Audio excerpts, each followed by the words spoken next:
Bienvenido al canal Fenómenos Inexplicables. Suscríbete a nuestro canal. Publicamos historias diarias sobre fenómenos misteriosos basados en hechos reales. Apóyanos. Danos un me gusta si te gusta lo que hacemos. El Himalaya.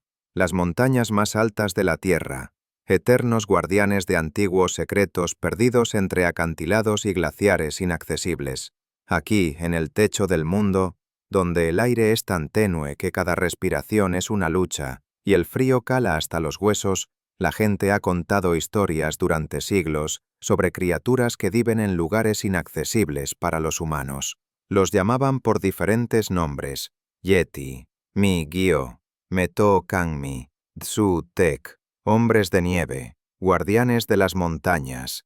Antiguas leyendas de los Sherpas y otros pueblos del Himalaya los describían como criaturas parecidas a los humanos pero más altas, cubiertas de pelaje, con una fuerza increíble y la capacidad de sobrevivir en condiciones mortales para la gente común. Durante siglos, estas leyendas fueron meras historias utilizadas para asustar a los niños o entretener a los viajeros. Hasta principios del siglo XX, los exploradores europeos comenzaron a traer evidencias extrañas de sus expediciones. Fotografías de huellas inexplicables, relatos de encuentros fugaces con criaturas misteriosas y muestras de lana pertenecientes a individuos desconocidos. Esta es la historia de uno de esos encuentros. Una historia documentada por un miembro de la Royal Geographical Society, fotógrafo de la expedición al Everest de 1925. Es una historia que nos hace preguntarnos qué podría ocultarse en los rincones más remotos e inexplorados de nuestro planeta, y que algunos secretos quizás sea mejor dejarlos sin resolver. Noviembre de 1925. Sikkim Norte, frontera entre la India, entonces India Británica, y el Tíbet. Situadas en una zona fronteriza política y geográfica, estas tierras se encontraban entre las regiones menos exploradas del Himalaya. Gargantas intransitables, glaciares traicioneros y tormentas de nieve que podían estallar en cualquier momento. Todo esto hacía que la exploración de esta zona no solo fuera una tarea difícil, sino también potencialmente mortal. Fue aquí donde se dirigió la expedición del Club Alpino Británico, liderada por el general Charles Granville Bruce. El objetivo oficial de la expedición era relativamente modesto: un reconocimiento fotográfico de los glaciares meridionales del Kanchenjunga, la tercera montaña más alta del mundo, 8.586 metros.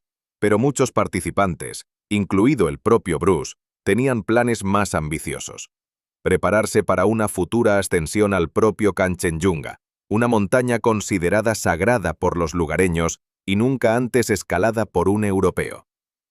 Entre los miembros de la expedición se encontraba Nikolai Abramovich Tombazi, fotógrafo y miembro de la Real Sociedad Geográfica. Viajero experimentado, había participado en varias expediciones previas al Himalaya y conocía bien la región.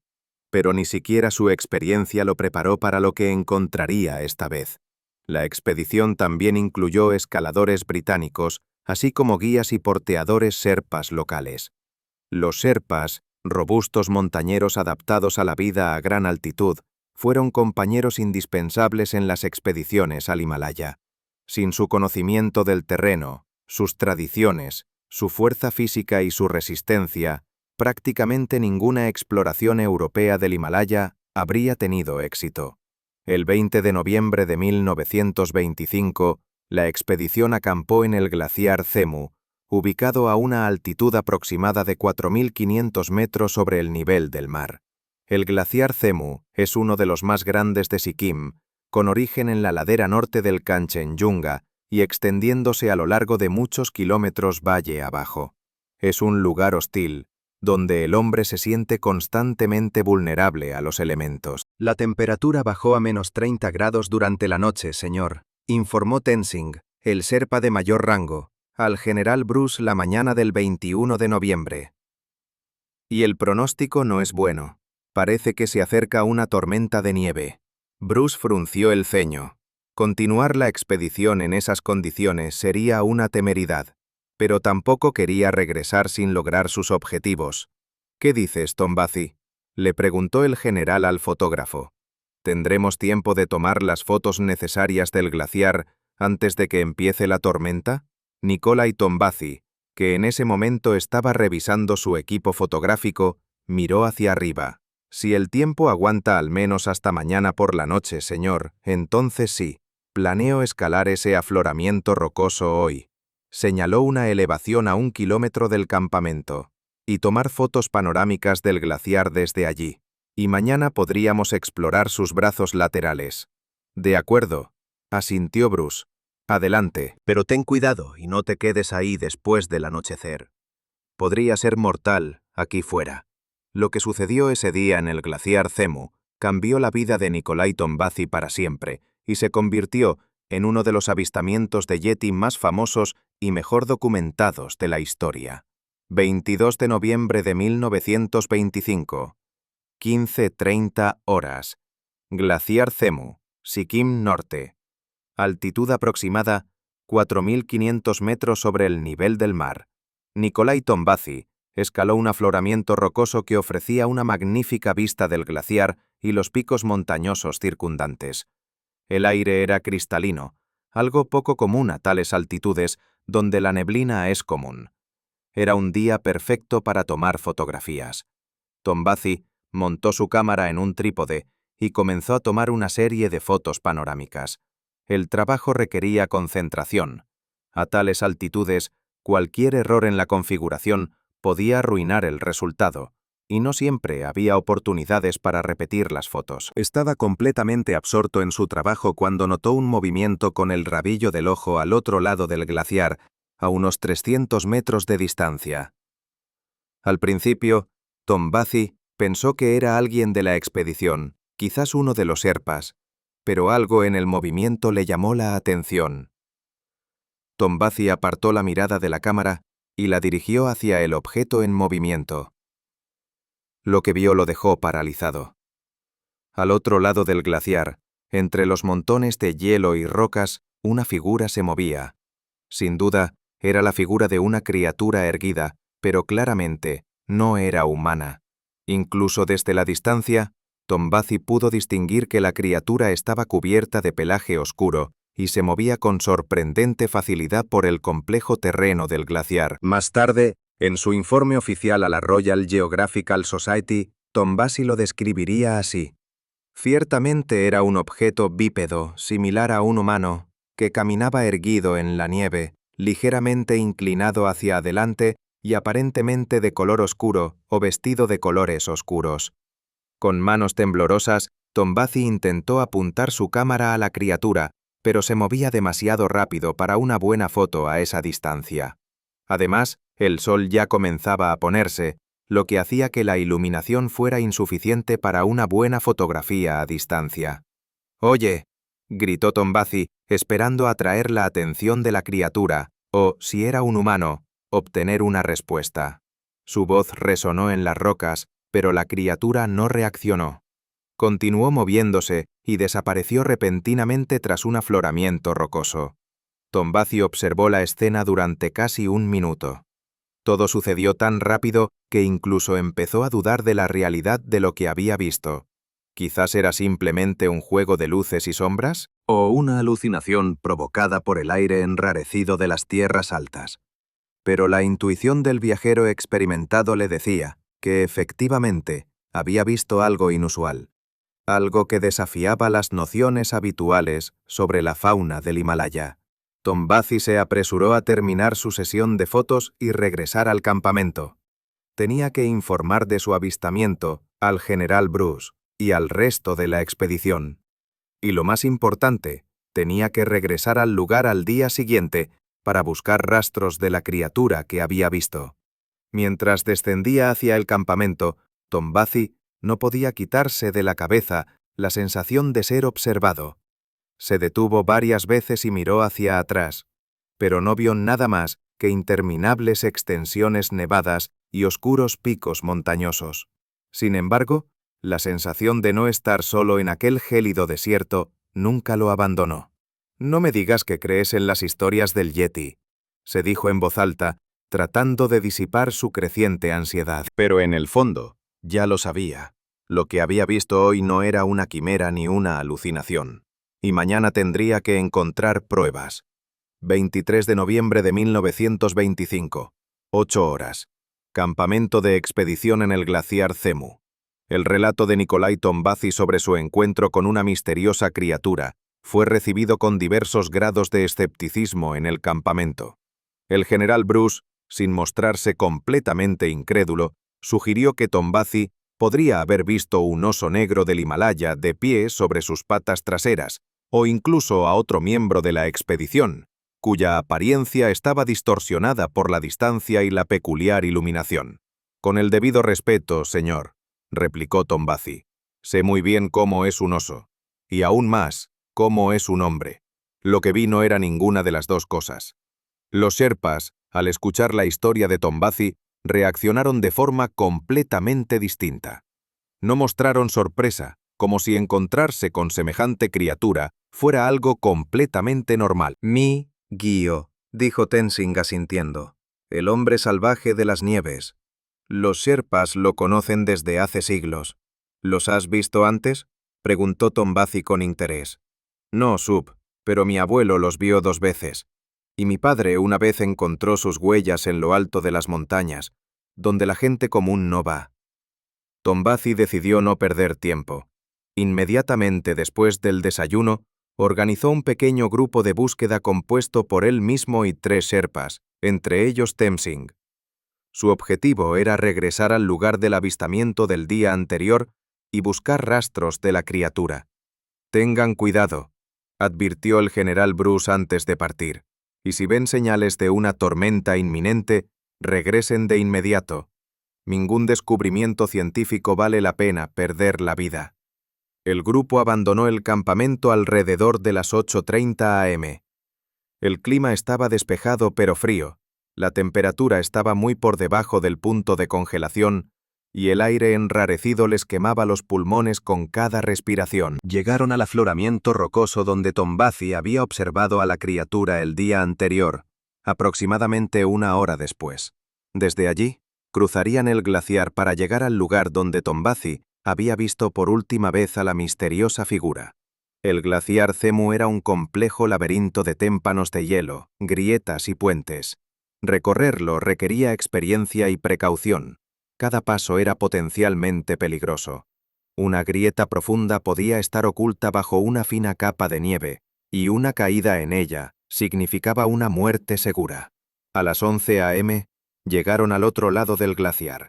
Tombazi intentó localizar el lugar exacto donde había visto a la criatura por última vez, pero desde este ángulo, el paisaje se veía completamente diferente. Creo que estaba por aquí, dijo señalando un afloramiento rocoso. La criatura desapareció tras él. El grupo inició un reconocimiento exhaustivo de la zona. Las nevadas en las tierras altas podrían dejar rastros durante varios días, salvo fuertes vientos o nuevas precipitaciones, y el clima se había mantenido relativamente estable durante las últimas 24 horas. Fue Tenzing quien descubrió por primera vez las huellas. «Sab, mira», gritó a Tombazi, señalando una cadena de huellas en la nieve al pie del acantilado. Tombazi corrió hacia él. Lo que vio le aceleró el corazón. Se veían huellas claramente en la nieve, pero no se parecían a las de un humano ni a las de ningún animal conocido. Las huellas eran significativamente más grandes que las humanas, unos 33 centímetros de largo y 20 centímetros de ancho. Claramente pertenecían a una criatura bípeda, pero la forma de las huellas era diferente a la de las humanas. Estaban más hundidas en la nieve que las de humanos de tamaño similar, lo que indicaba el considerable peso de la criatura. «Esas son huellas de Yeti, Sab», dijo Tenzing con seguridad. «Mi Guío». Nunca las había visto, pero sabía exactamente cómo eran. Mi padre las describió muy bien. Tombazi, investigador experimentado, comenzó de inmediato a documentar el hallazgo. Tomó varias fotografías de las huellas, midió cuidadosamente su tamaño y profundidad, e hizo bocetos en su cuaderno de campo.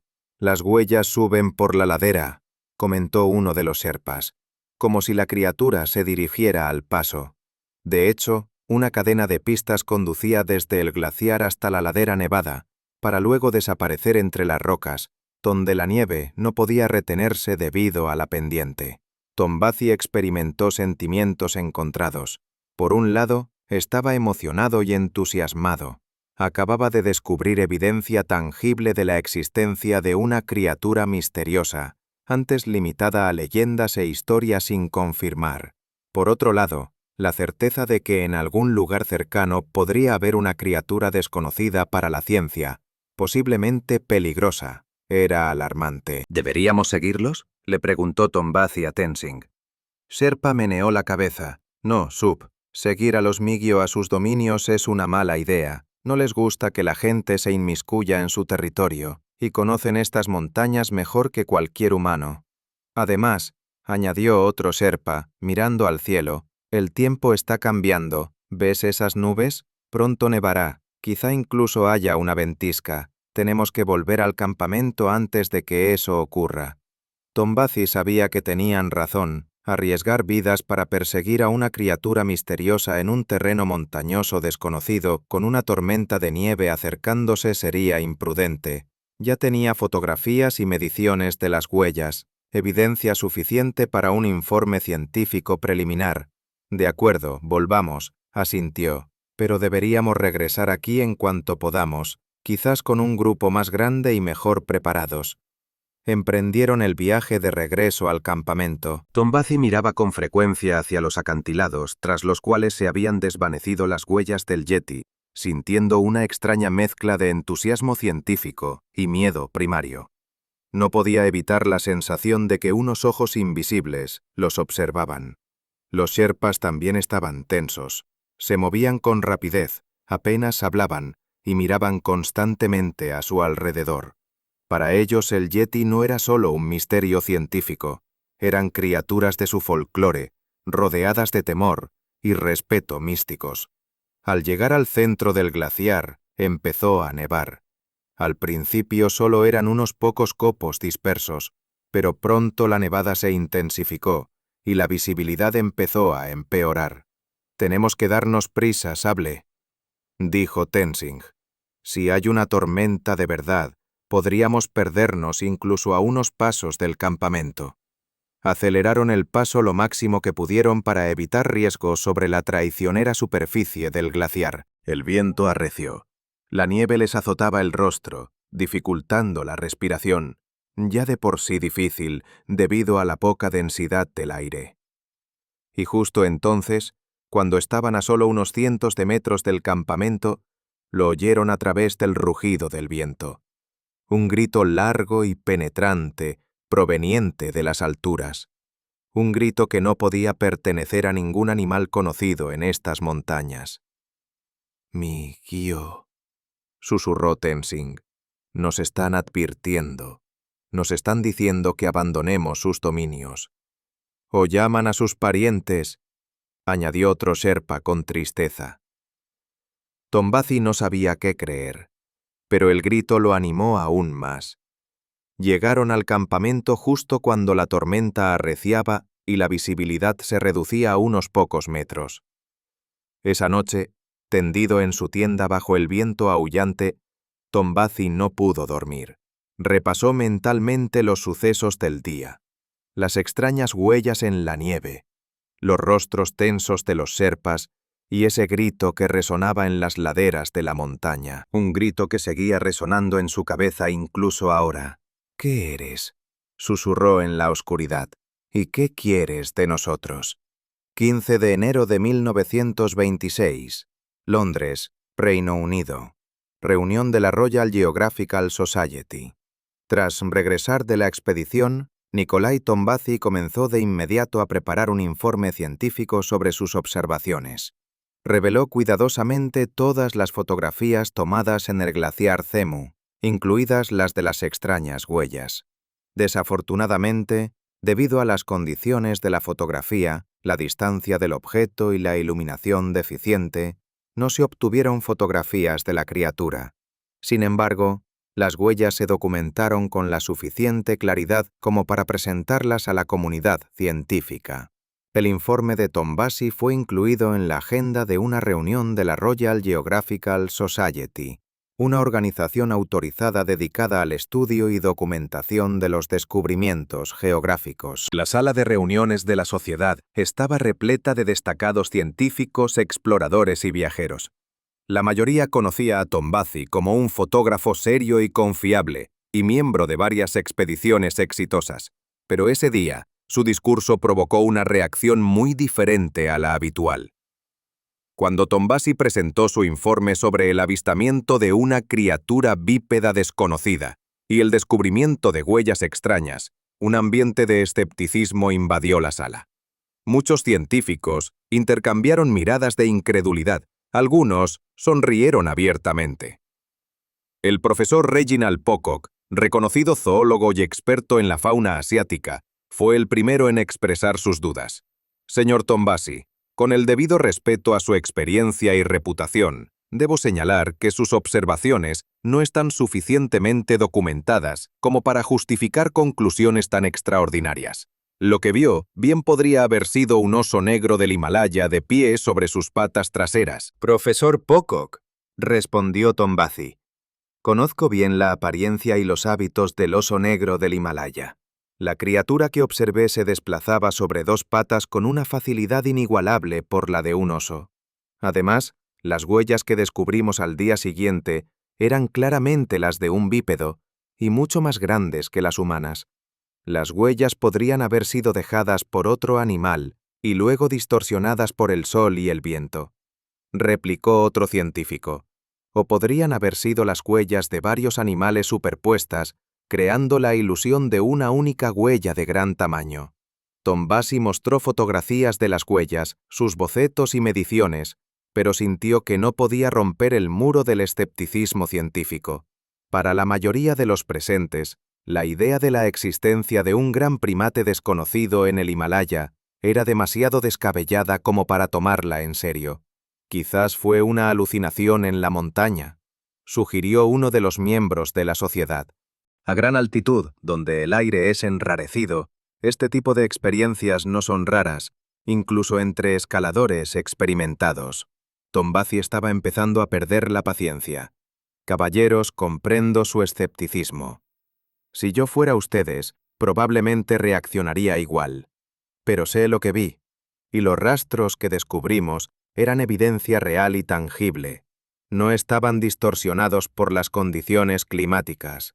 Los encontramos al día siguiente de la observación, y el clima era estable en ese momento.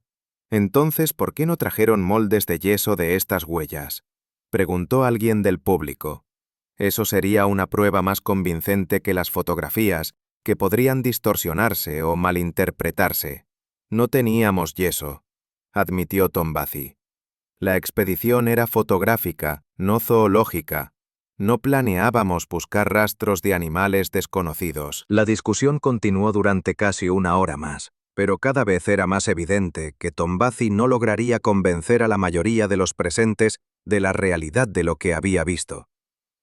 En la comunidad científica de principios del siglo XX, incluso la mención del yeti, o muñeco de nieve, se percibía como frívola, casi cómica. Al final de la reunión, un anciano antropólogo, el profesor William Hope, se acercó a Tombazi. No se desanime por las reacciones de sus colegas, señor Tombazi, dijo.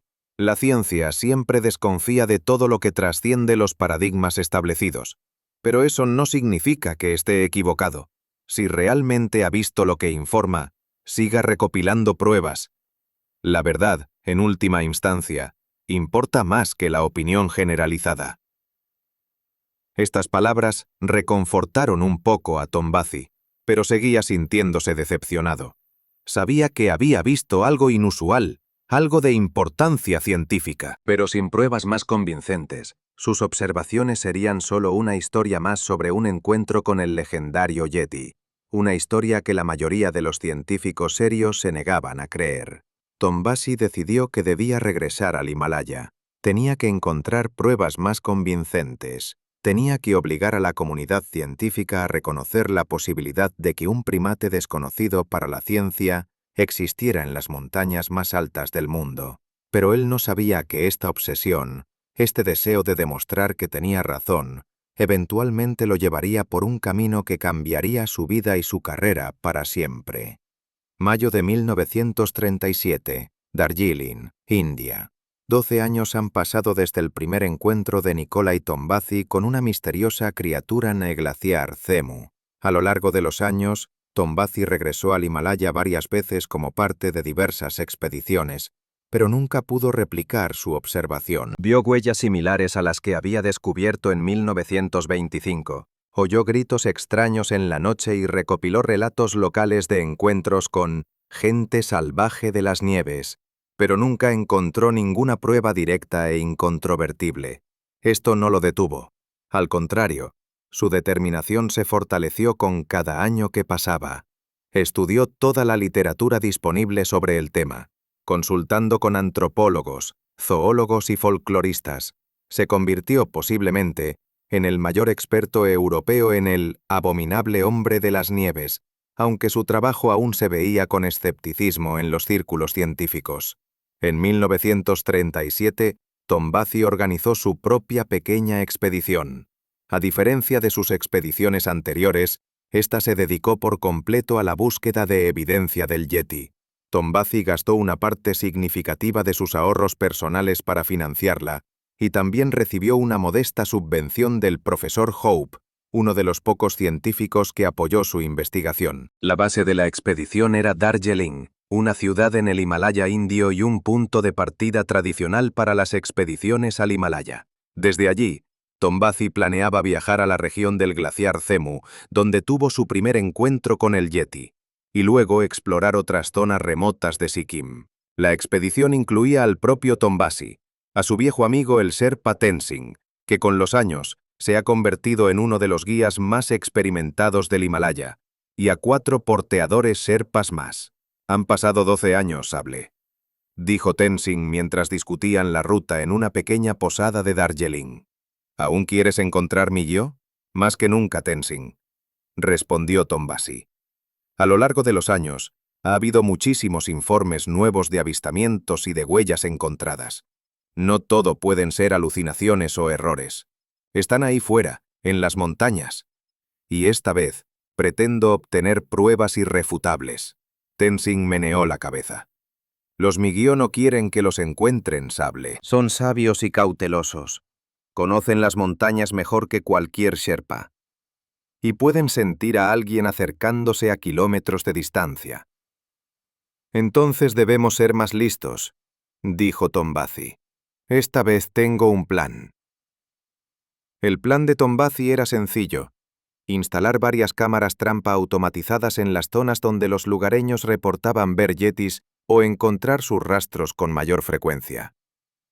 Fue una idea innovadora en aquel momento: usar la tecnología para capturar a una criatura que tan cuidadosamente evitaba el contacto directo con los humanos. Las cámaras trampa eran cámaras especialmente modificadas, equipadas con un mecanismo que se activaba mediante la ruptura de un alambre tenso y delgado.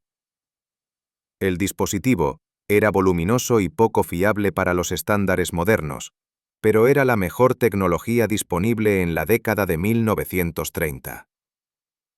El 6 de mayo de 1937, la expedición partió de Darjeeling.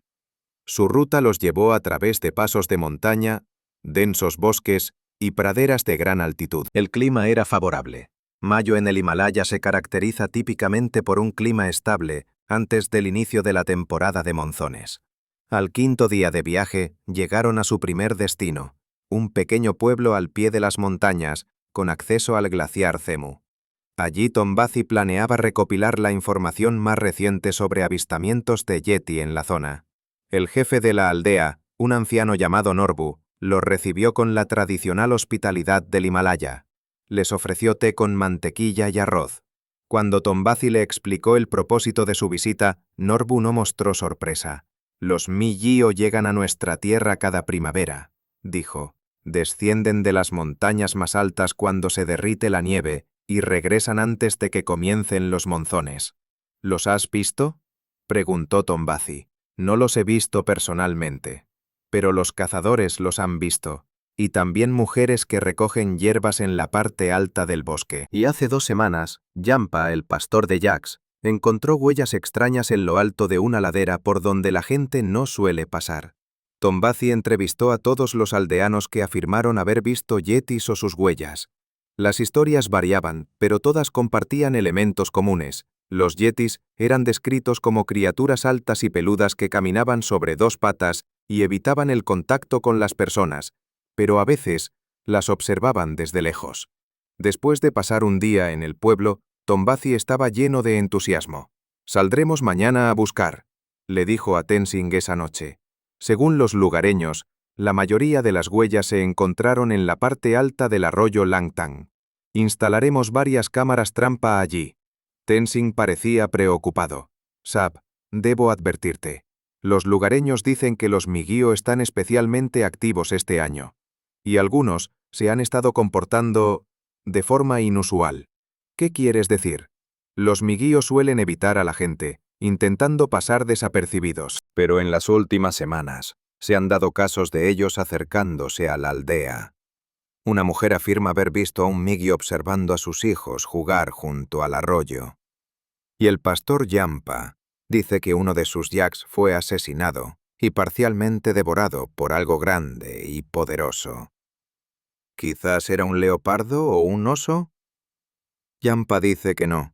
Las huellas eran bípedas, y el yak fue arrastrado a una altura donde ningún depredador arrastraría a su presa.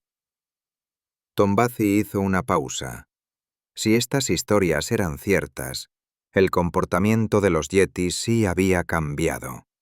¿Cuál podría ser la causa? ¿Escasez de alimentos en sus hábitats naturales? ¿Cambio climático? ¿O quizás los yetis estaban disminuyendo en número, obligándolos a expandir su territorio, encontrándose con humanos en el camino? Es aún más importante obtener pruebas documentales, decidió. Si los yetis realmente están cambiando su comportamiento, esto podría tener relevancia científica y quizás práctica para los residentes locales si estas criaturas comienzan a representar un peligro para ellos. Al día siguiente, la expedición partió hacia el curso superior del arroyo Langtang. La ruta era difícil, pendientes pronunciadas, vegetación densa y más arriba, bosque ralo, seguido de praderas alpinas y pedregal rocoso. Al anochecer, llegaron a un lugar que Tombazi consideró adecuado para la primera cámara trampa, un valle estrecho con un arroyo que discurría por el fondo. Según los lugareños, los yetis solían usar estos valles como rutas entre diferentes zonas de altitud. Instalar la cámara trampa tomó aproximadamente 1 hora. Tombazi camufló cuidadosamente la cámara entre las rocas y tendió un alambre delgado a lo largo del sendero, a 1 metro del suelo, para activar el obturador.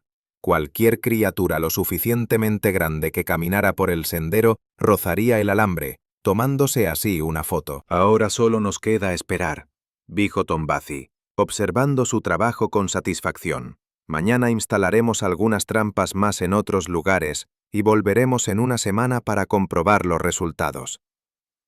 Acamparon cerca de un arroyo, en un lugar resguardado bajo un saliente rocoso.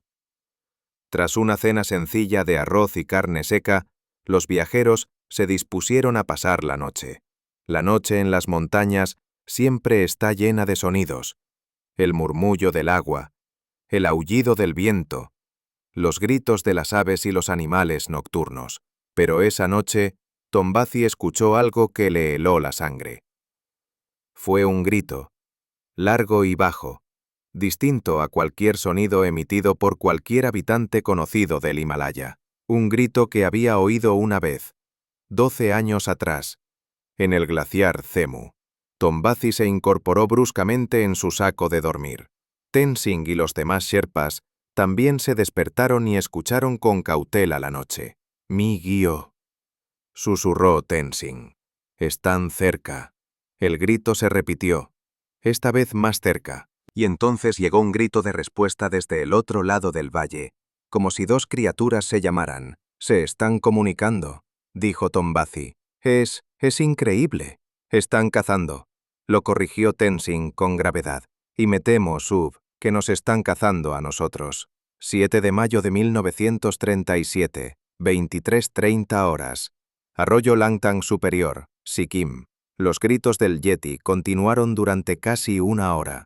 Se acercaban y luego se alejaban, como si las criaturas estuvieran dando vueltas alrededor del campamento, observando a los recién llegados. Tombazi y sus compañeros estaban sentados alrededor de la fogata, que habían mantenido encendida toda la noche. Nadie podía dormir. ¿Por qué no se van?, preguntó uno de los jóvenes sherpas, visiblemente asustado. Son curiosos, sugirió Tombazi. Quizás nunca hayan visto gente aquí. No, Sable, objetó Tenzin. Los Migyo lo saben todo sobre los humanos. Han vivido con nosotros durante miles de años. No son curiosos, están preocupados. ¿Cómo? Por nosotros. Por nuestra presencia aquí.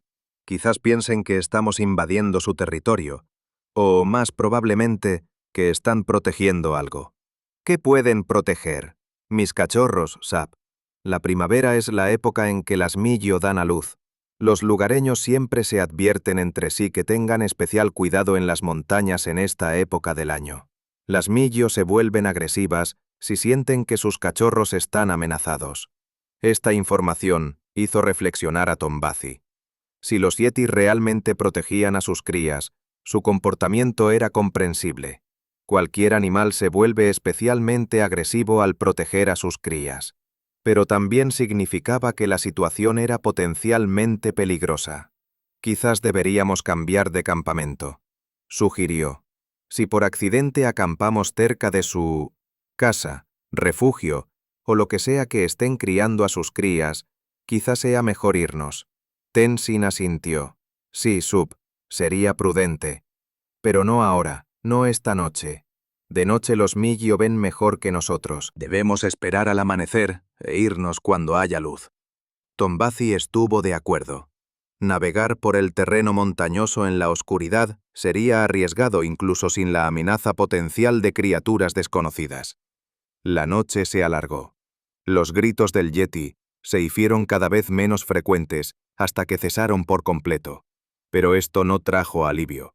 Al contrario, el silencio parecía aún más ominoso, como si las criaturas hubieran pasado de las amenazas a acciones más activas. Varias veces, los sherpas se animaron al oír crujidos entre los arbustos que rodeaban el campamento. En una ocasión, Tombazi estuvo casi seguro de haber visto una figura oscura moviéndose entre los árboles al borde de la zona iluminada por la hoguera, pero la luz era demasiado tenue y las sombras demasiado densas para estar seguro. En cierto momento, uno de los sherpas sugirió disparar al aire para ahuyentar a las criaturas. Tenían un rifle, que habían tomado para protegerse de posibles depredadores. «No», dijo Tombazi con firmeza. «No los provoquemos. Si solo nos observan, disparar podría interpretarse como una agresión. No estamos aquí para cazarlos, estamos aquí para estudiarlos». La noche dio paso gradualmente al amanecer. El cielo del este comenzó a aclararse y con él llegó una sensación de alivio. La luz del día siempre ahuyenta los temores de la noche, pero cuando amaneció lo suficiente como para ver a su alrededor, Tombazi notó algo que le aceleró el corazón. Alrededor del campamento se veían claramente huellas en el suelo humedecido por el rocío. Grandes huellas, similares a las que había visto 12 años atrás en el glaciar Zemu. Estaban aquí, dijo señalando las vías. Muy cerca. Tenzin y los demás sherpas examinaron las huellas. Había muchas, rodeando el campamento por todos lados. Las criaturas rodearon al grupo toda la noche, a veces acercándose mucho. Algunas huellas estaban a solo unos metros del fuego. «Podrían haber atacado en cualquier momento», dijo Tenzin con gravedad. «Pero por alguna razón decidieron no hacerlo. Quizás solo nos estaban estudiando», sugirió Tombazi, «para evaluar si representábamos una amenaza. Quizás». Tenzin no discutió. «Pero tenemos que salir de aquí lo antes posible. Estamos demasiado cerca de su territorio». Tombazi comenzó a fotografiar las huellas, a tomar medidas y a dibujarlas. Esta era la evidencia que buscaba en el Himalaya, pero al mismo tiempo se dio cuenta de que Tenzin tenía razón. Se encontraban en una situación potencialmente peligrosa. Nos vamos. Aceptó. Pero primero quiero revisar la cámara trampa. Con suerte, podría haber captado a una de estas criaturas esta noche. Se dirigieron al lugar donde habían instalado la cámara trampa el día anterior, pero al acercarse, Tombazi se quedó paralizado de asombro. La cámara había sido arrancada de su sitio y destrozada. Fragmentos de vidrio, metal doblado y trozos de película yacían esparcidos por el suelo. «La destruyeron», dijo con incredulidad. Pero ¿cómo iban a saber qué era? ¿Cómo iban a darse cuenta de que la cámara era una amenaza para ellos? Tenzin meneó la cabeza. «Te lo dije, Sub. Los Migio no son solo animales. Son inteligentes. Algunos ancianos de los pueblos dicen que son más inteligentes que las personas. Entienden más de lo que creemos». Tombazi examinó los restos de la cámara. El daño no era casual. Parecía ser el resultado de una acción deliberada. Algo, o alguien, había destrozado metódicamente la lente, roto el mecanismo del obturador y extraído y expuesto la película. «Eso es imposible», murmuró. «Un animal no puede entender cómo funciona una cámara. No puede comprender que una cámara sea capaz de capturar su imagen. Los Migio no son animales», repitió Tenzin. «Al menos no como los demás. Tienen conocimiento, comprensión. Quizás ya hayan visto cámaras, quizás hayan observado a los humanos lo suficiente como para entender cómo funcionan algunos de nuestros dispositivos». Tombazi no sabía qué pensar. Si los yetis realmente poseían tal inteligencia, cambiaría por completo el panorama. No eran solo una especie desconocida de primates que vivían en remotas zonas montañosas. Eran algo más, algo capaz de percibir, analizar y tomar decisiones basándose en la comprensión de la tecnología humana. «Tenemos que irnos, Sub», repitió Tenzin con insistencia. «Ahora mismo, mientras aún nos dejen». Tombazi asintió. Rápidamente levantaron el campamento y comenzaron el descenso hacia la aldea. Durante todo el camino, Tombazi no pudo evitar la sensación de ser observado, y la idea de que las criaturas que los observaban comprendían mucho más de lo que uno esperaría de la gente salvaje de la nieve. Esta no fue la última expedición de Tombazi en busca del Yeti, pero fue el momento en que su comprensión de lo que buscaba comenzó a cambiar. Empezó a comprender que el misterio del Yeti era mucho más profundo y complejo que la simple existencia de un primate desconocido para la ciencia. El período de 1937 a 1953. El Himalaya y la comunidad científica internacional. Tras la segunda expedición, que culminó con la destrucción de la cámara trampa, Nikolai Tombazi continuó su investigación. Durante los siguientes 16 años, organizó 3 expediciones más a diversas partes del Himalaya, donde los lugareños reportaron haber visto yetis o haber encontrado sus huellas. La Segunda Guerra Mundial y el posterior período de inestabilidad posbélica en la región complicaron la investigación. La independencia de la India en 1947 provocó cambios en la situación administrativa de muchos territorios del Himalaya y complicó el proceso de obtención de permisos para expediciones de investigación. Pero Tombazi fue persistente. Recopiló evidencias, fotografió huellas y entrevistó a lugareños que afirmaban haber visto yetis. Compiló un mapa de avistamientos que mostraba que los informes de yetis provenían de una región geográfica muy amplia, desde Cachemira en el oeste hasta Arunachal Pradesh en el este. La comunidad científica se mantuvo escéptica ante su trabajo. La mayoría de los zoólogos y antropólogos consideraban al yeti simplemente una figura folclórica, y las huellas fotografiadas por Tombazi se explicaban como huellas de animales conocidos distorsionadas por las condiciones naturales o como engaños deliberados de los residentes locales. Pero también hubo quienes apoyaron la investigación de Tombazi. En particular, varios antropólogos especializados en las culturas del Himalaya observaron la notable coherencia de los relatos sobre el yeti provenientes de regiones diferentes, a menudo aisladas. La similitud de las descripciones del yeti en el folclore de diferentes pueblos que nunca habían interactuado entre sí sugería que estas leyendas podrían estar basadas en una criatura real. En 1951 ocurrió un acontecimiento que llamó la atención mundial sobre la existencia del Yeti. Durante una expedición británica de reconocimiento al Everest, liderada por Eric Shipton, se descubrieron huellas distintivas de una criatura desconocida en el glaciar Menlung, a una altitud aproximada de 6.000 metros. Shipton tomó varias fotografías nítidas de estas huellas, y estas imágenes, publicadas en la prensa internacional, causaron sensación. Tombazzi, para entonces un reconocido, aunque controvertido, experto en el Yeti, fue invitado a comentar las fotografías.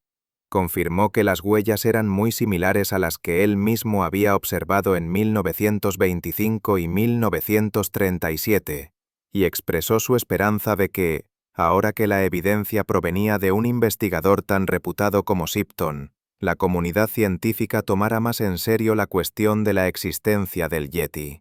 De hecho, tras la publicación de las fotografías de Shipton, el interés por el Yeti aumentó significativamente. Varias expediciones científicas y de montañismo incluyeron la búsqueda de evidencia del abominable hombre de las nieves en sus misiones. En 1953, durante la famosa expedición que vio a Edmund Hillary y Tenzing Norgay convertirse en las primeras personas de la historia en alcanzar la cima del Everest, también se reportaron huellas extrañas a gran altitud, aunque el propio Hillary se mostró escéptico y sugirió que podrían haber sido huellas de animales conocidos, distorsionadas por el deshielo. El hecho mismo de tales descubrimientos a altitudes extremas fue notable. Tombazzi, que ya tenía más de 70 años, no podía participar personalmente en expediciones a gran altitud, pero asesoraba activamente a los investigadores que se dirigían al Himalaya y continuaba recopilando y analizando la información que llegaba. Al final de su vida, Tombazzi había acumulado un archivo impresionante. Cientos de fotografías de huellas que se creía pertenecían al Yeti, docenas de muestras de cabello, aunque los análisis no pudieron determinar definitivamente su origen, numerosos relatos de testigos oculares y mapas de observación. Pero la prueba principal, una fotografía o un vídeo de la propia criatura, seguía siendo esquiva.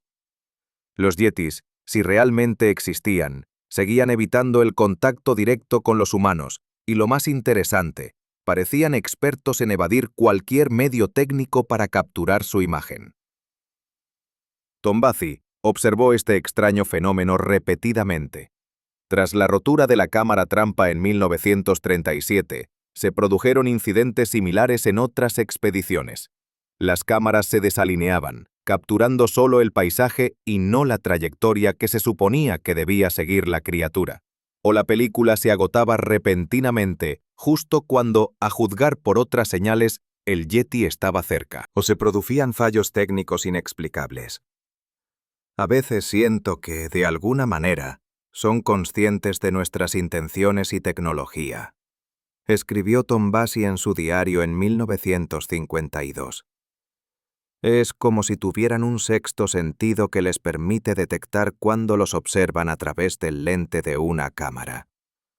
O aún más increíble, son lo suficientemente inteligentes como para comprender cómo funcionan nuestros dispositivos y evitarlos. Esta idea era demasiado revolucionaria incluso para los pocos científicos dispuestos a aceptar la existencia del Yeti. Atribuir tal nivel de inteligencia y comprensión a un primate desconocido parecía excesivo. Pero Tombazzi, recordando la cámara trampa rota y todas las veces en que los medios técnicos de grabación fallaron misteriosamente en el momento oportuno, no podía evitar la sensación de que los yetis, de alguna manera, evitaban ser capturados conscientemente. En sus últimos años, Tombazzi llegó a creer cada vez más que los yetis no eran simplemente una especie desconocida de primate, sino algo mucho más complejo y misterioso. Criaturas con una inteligencia quizás comparable a la de los humanos. Criaturas que no solo sobreviven en las duras tierras altas, sino que evitan deliberadamente el contacto con la civilización humana. Esta idea no ha tenido una amplia aceptación en la comunidad científica. Sin embargo, ha despertado interés en ciertos círculos, en particular entre los antropólogos que estudian las creencias tradicionales de los pueblos del Himalaya. En el folclore de muchos pueblos del Himalaya, los yetis no eran descritos como bestias, sino como seres inteligentes con su propia cultura, idioma e incluso poderes mágicos. Cuando Nikolai Tombazi falleció en 1956, la cuestión de la existencia del yeti seguía abierta. Pero gracias a sus años de investigación, el asunto pasó del ámbito de las curiosidades folclóricas al de un debate científico serio. El período comprendido entre la década de 1960 y la actualidad. El Himalaya y la comunidad científica mundial.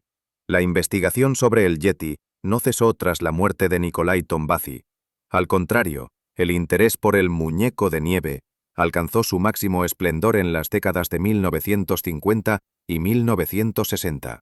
Se organizaron varias grandes expediciones específicamente para buscar evidencia de la existencia del yeti. Una de las más famosas fue la expedición financiada por el petrolero y explorador estadounidense Tom Slick Jr. De 1957 a 1959, organizó una serie de expediciones al Himalaya conocidas como el Hombre de Nieve de Slick. Estas expediciones incluyeron zoólogos, antropólogos y montañistas profesionales. Recopilaron numerosos testimonios de residentes locales, fotografías de huellas, varias muestras de piel e incluso un supuesto cuero cabelludo de yeti conservado en un monasterio budista. Análisis posteriores revelaron que el cuero cabelludo estaba hecho de piel de un serou, un antílope del Himalaya. Sin embargo, el análisis de algunas muestras de pelo no arrojó resultados concluyentes. Algunos expertos afirmaron que el pelo no correspondía a ninguna especie animal conocida de la región. En la década de 1960, la búsqueda del yeti se integró en el movimiento criptozoológico más amplio, la búsqueda de animales cuya existencia no es reconocida por la ciencia convencional.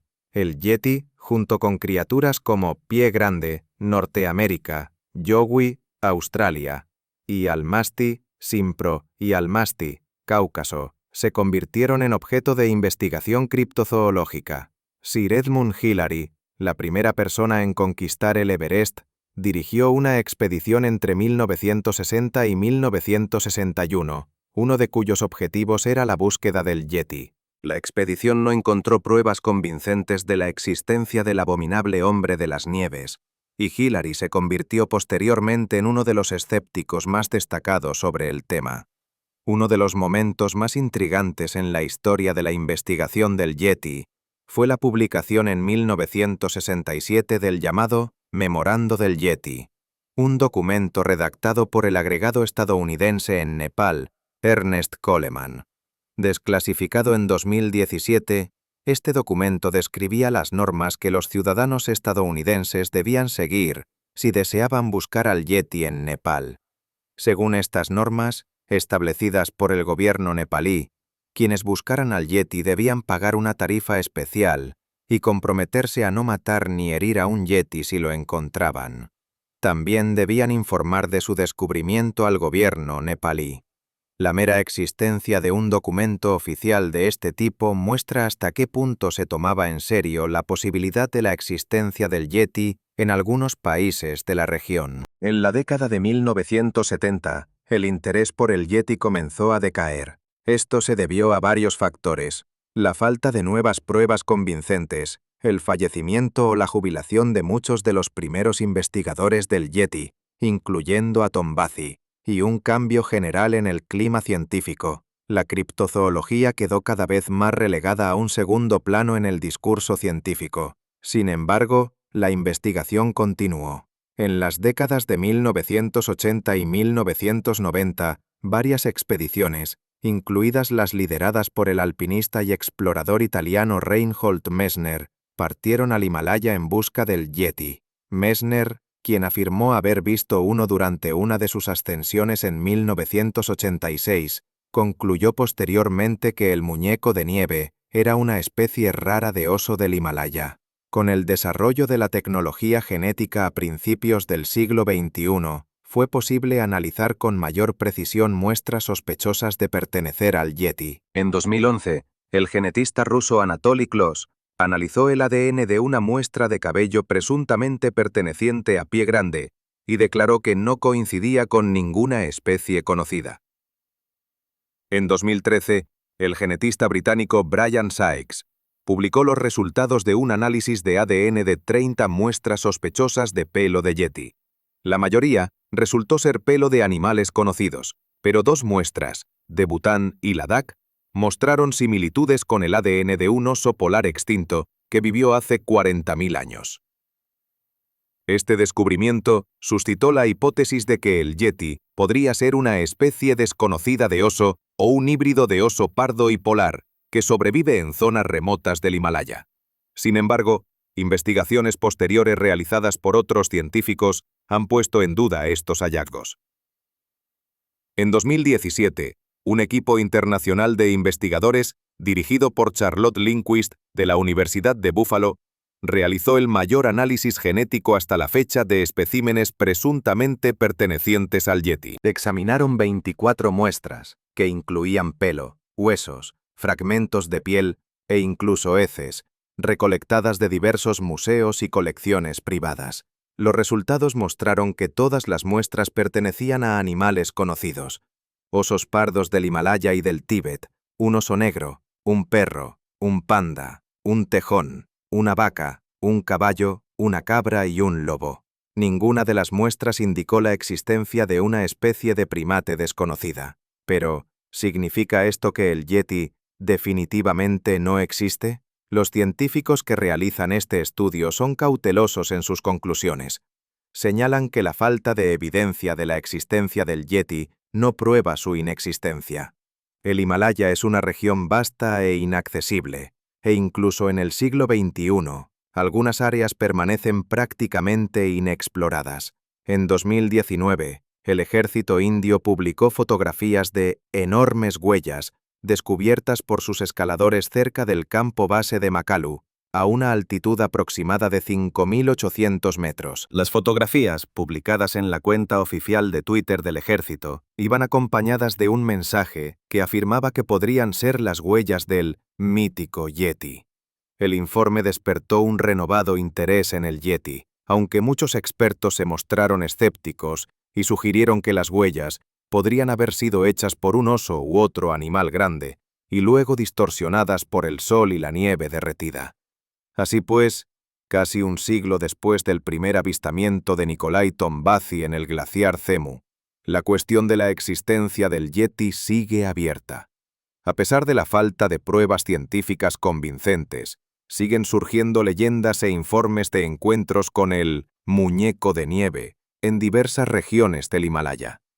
Las tecnologías modernas, como las cámaras trampa con sensor de movimiento infrarrojo, los drones y el análisis genético, proporcionan a los científicos nuevas herramientas para investigar este misterio. Quizás en el futuro ayuden a resolver definitivamente la cuestión de la existencia del Yeti.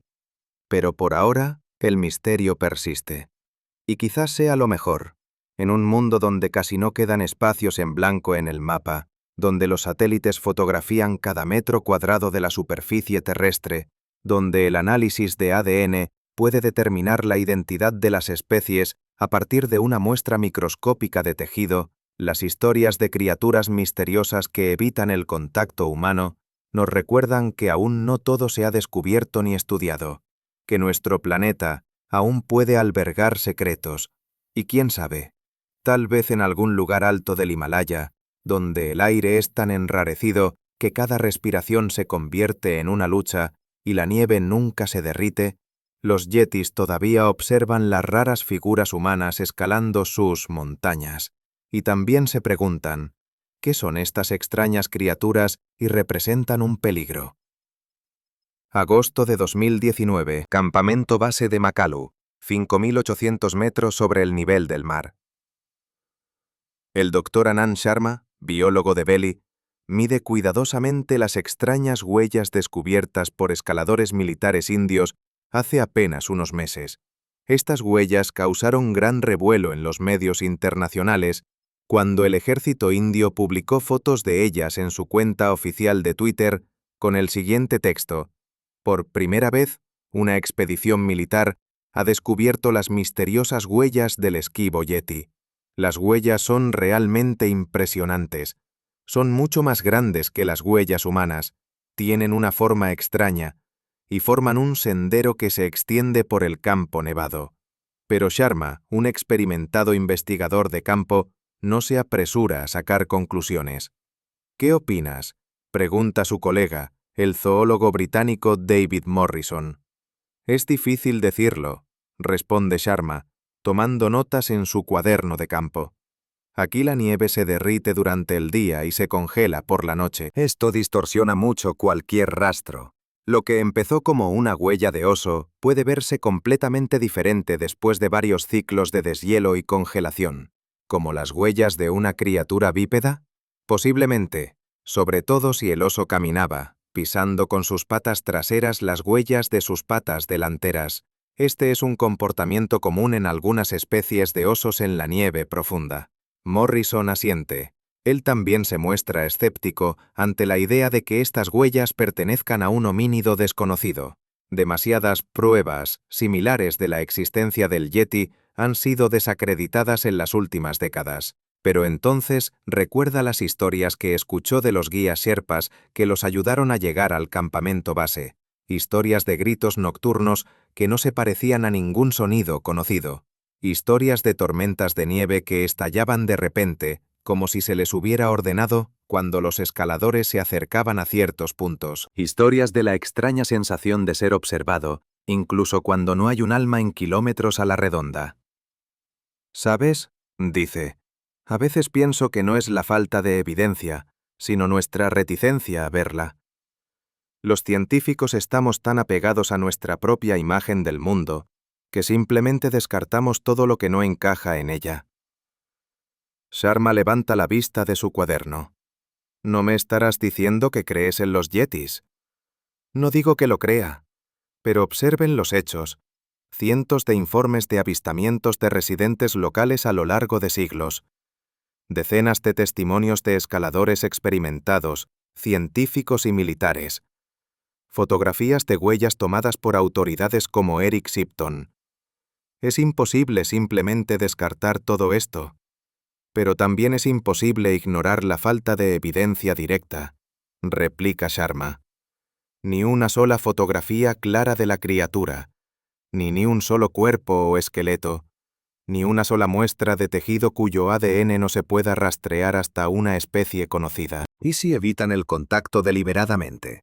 ¿Y si son lo suficientemente inteligentes como para comprender que el contacto con los humanos no les beneficia?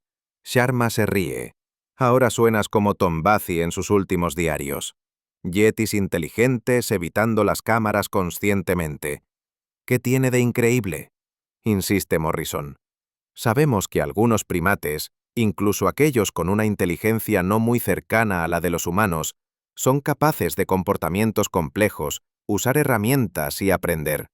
¿Y si el Yeti fuera simplemente un primate muy inteligente que se ha adaptado a la vida en condiciones extremas de altitud y ha aprendido a evitar a los humanos? Sharma reflexiona. Su escepticismo se basa en un riguroso enfoque científico que exige pruebas, pero no puede descartar por completo la posibilidad de que una especie de gran primate desconocida para la ciencia pueda existir en las remotas regiones del Himalaya. Aunque supongamos que existen, dice, debe haber muy pocos. De lo contrario tendríamos muchas más pruebas. Y una población pequeña y aislada no puede sobrevivir mucho tiempo. La diversidad genética disminuye y comienzan los problemas de endogamia.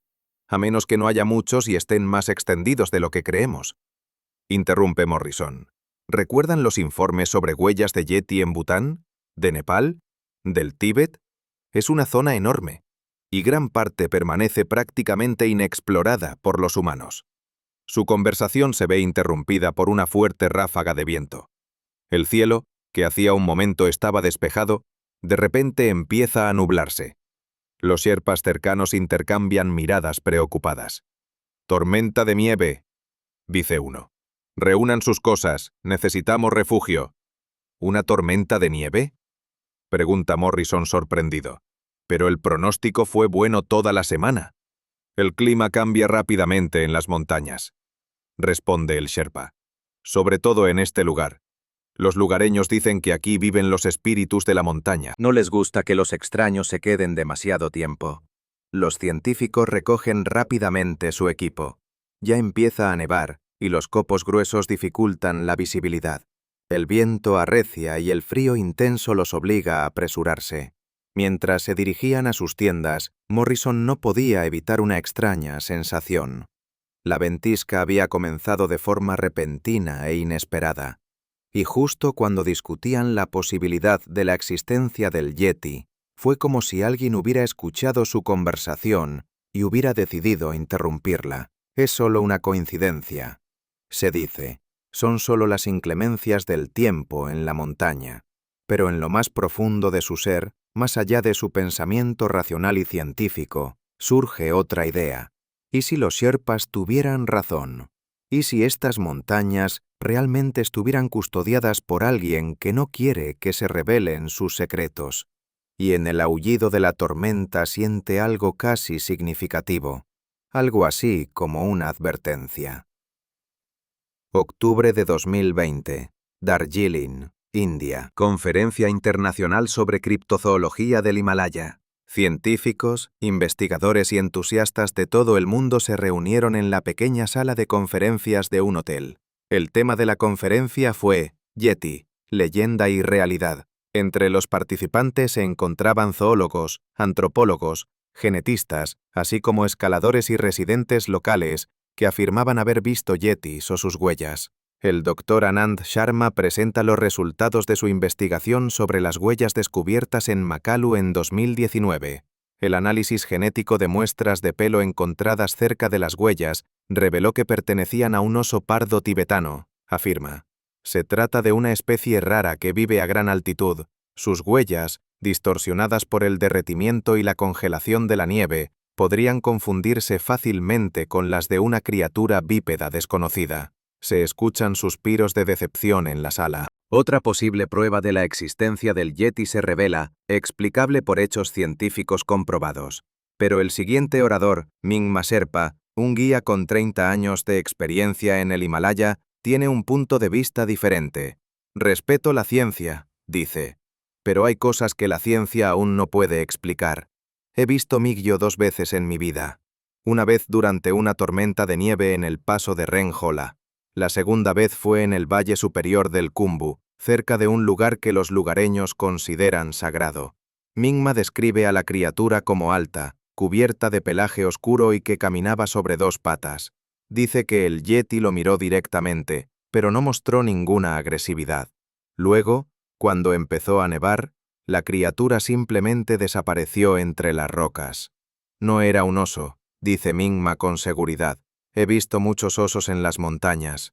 Esto era algo diferente, algo más humano. El debate continúa. Los oradores se turnan para presentar sus pruebas, investigaciones e hipótesis. La mayoría de los científicos se inclinan a creer que las leyendas del Yeti ocultan avistamientos de animales reales, generalmente osos, confundidos con una especie desconocida de primate. Sin embargo, algunos creen que la cuestión sigue abierta. El profesor David Morrison, en sus palabras finales, resume la situación. La ciencia exige pruebas, y en este momento no tenemos evidencia convincente de la existencia del Yeti como especie biológica distinta.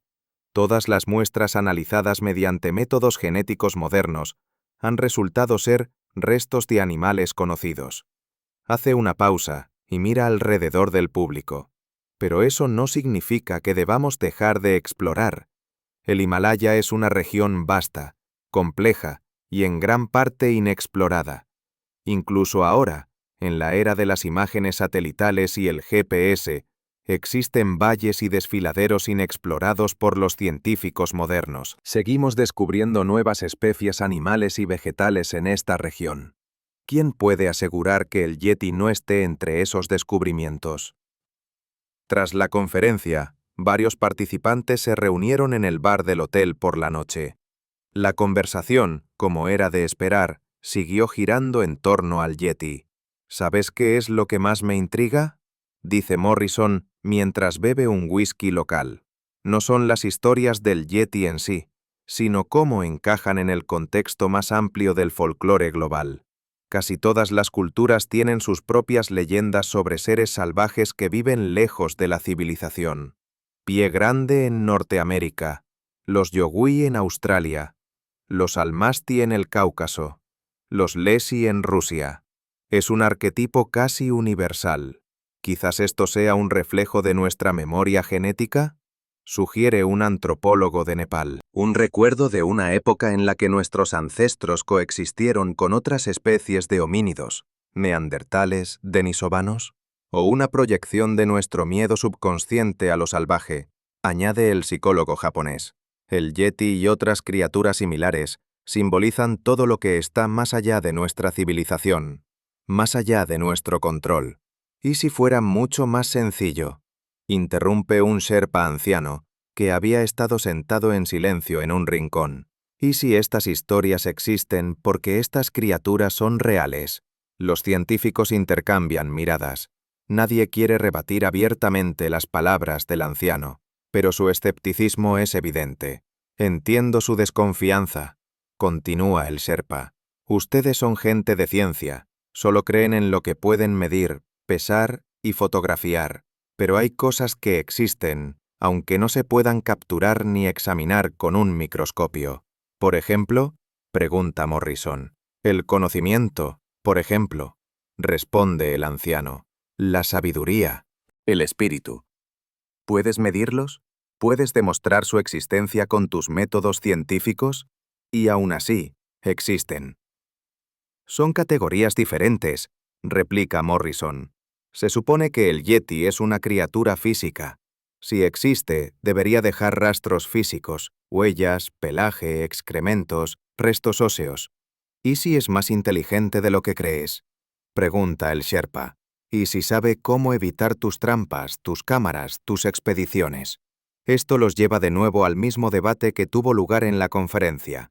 Evidencia científica versus fe y tradición. Escepticismo versus apertura a lo inexplicable. Y ese podría ser el fin de todo. El Yeti permanecerá en el mismo espacio liminal entre el mito y la realidad, donde ha habitado durante los últimos 100 años. Para algunos, es solo una leyenda, una figura folclórica. Para otros, es un misterio sin resolver que espera ser explorado.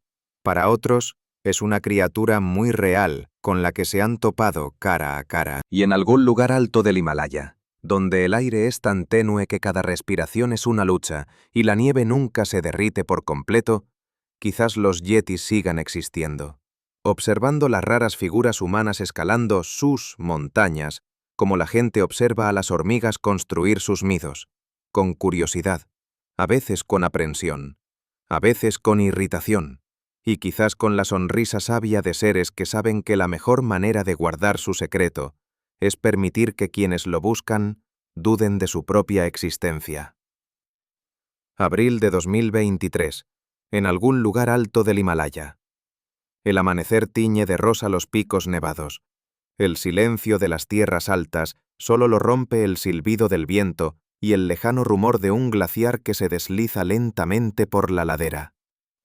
Un grupo de escaladores despierta en sus tiendas de campaña, instaladas en una empinada ladera a unos 6.000 metros de altitud. No están aquí en busca de récords ni de gloria.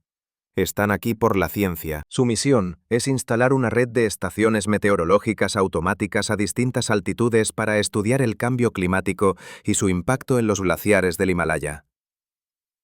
Jung Lee, un joven climatólogo coreano, sale de su tienda y observa su entorno. La nieve caída durante la noche lo ha cubierto todo con un manto blanco y nítido. El aire es cristalino y la visibilidad es excelente. Saca sus binoculares y empieza a estudiar la ruta que tendrán que recorrer hoy. Y entonces se queda paralizado. Una figura se mueve por el campo nevado, a 1 kilómetro de su campamento. Oscura contra la nieve blanca. Bípeda. Definitivamente no es humana, demasiado grande, con proporciones corporales inusuales. El corazón de Jung empieza a latir con más fuerza. Conoce las leyendas del Yeti, ha oído las historias de los Sherpas, pero como científico siempre ha sido escéptico. Con manos temblorosas, saca una cámara con un potente teleobjetivo. La figura sigue allí, moviéndose lenta, pero decididamente. Jung toma una serie de fotos, intentando mantener la cámara lo más firme posible, a pesar de la excitación y la falta de aire que dificultaba la respiración. Entonces la criatura se detiene. Gira la cabeza hacia el campamento, como si mirara directamente a Jung. Pasa un minuto largo y tenso. Jung no se mueve. La criatura tampoco. Y entonces empieza a nevar. De repente, como si se hubiera accionado un interruptor gigante. Los copos de nieve, impulsados por una fuerte ráfaga de viento, llenan todo el espacio entre el observador y el objeto de observación. Cuando la nevada amainó unos minutos después, la figura en el campo de nieve ya no estaba allí. Más tarde, cuando Jung muestra las fotografías a sus colegas, estos las examinan con creciente entusiasmo. Las imágenes muestran efectivamente una figura oscura y bípeda, pero los detalles están borrosos debido a la distancia y las condiciones de la toma. Podría ser cualquier cosa, dice el líder de la expedición. Un hombre con ropa oscura, una sombra proyectada por una roca, distorsionada por la refracción de la luz. Incluso un oso de pie sobre sus patas traseras. Pero no debería haber nadie allí, replica Yang. Los escaladores más cercanos que conocemos están en la cresta este, a pocos kilómetros de aquí. Y mira las proporciones corporales. Claramente, no son humanas. Analizan las fotografías extensamente, planteando diversas hipótesis. Finalmente, deciden incluir este episodio en su informe como observación de un objeto no identificado, sin especificar su naturaleza. Cuando la expedición regresó a la civilización, Yang mostró sus fotografías a los expertos. Las opiniones divergieron. Algunos vieron la figura como un simple juego de luces y sombras. Otros creyeron que podría ser un hombre con ropa oscura, quizás un cazador local o un alpinista que se había alejado del grupo. Otros especularon que podría ser un oso u otro animal grande. Pero también hay quienes ven en la silueta borrosa el contorno de una criatura de la que se habla en las leyendas, una criatura supuestamente vista por Nikolai Tombazi hace casi un siglo en el glaciar Cemu.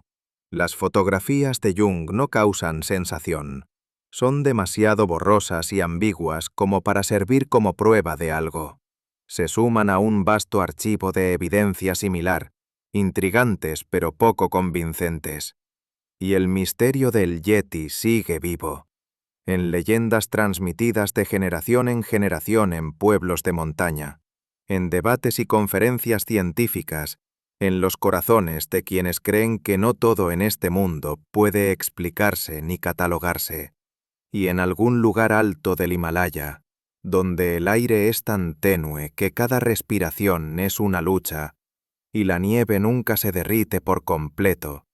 Quizá los yetis nos observan como nosotros los observamos, con curiosidad, con cautela, y quizás con la comprensión de que algunos secretos deberían permanecer sin resolver. Esta historia se basa únicamente en evidencia documentada de avistamientos y búsquedas del Yeti en el Himalaya, en particular el famoso avistamiento de N.A. Tombazi en el glaciar Cemu en 1925 y las investigaciones posteriores, incluyendo el reciente informe del ejército indio sobre huellas gigantescas en la región de Makalu en 2019.